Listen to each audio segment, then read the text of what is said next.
going crazy.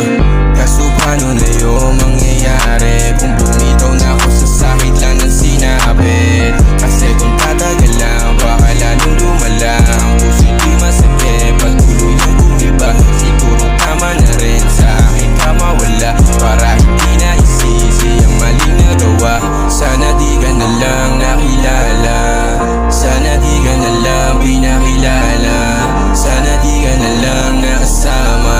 Ang dating buong puso ngayon ay sirang-sira na. Tinatanong mo ako kung okay lang, eh paano ko sabihin kung hindi meron ka bang magagawa? Di ba wala? Di mo mapapagaan damdamin kung ikaw rin ang nagpabigat. Madalas magtalo at talasan ikaw ang ugat, na nagpapatalo lalo pag pataasan na ng pride. Kaya di mo masisi bakit ako nagkaganyan. Kaya minsan naisip kung iwanan ka na lang. Kung galit ka, mo ako. Gusto mo ba? Saktan mo na lang ako. Ano? Joe, ano? Ano ba? Ayaw mo na ba? Pagod ka na ba? Joe, ano? Ayaw mo na? Pagod ka na? Ayaw mo na? Napagod na ako. Tinatanong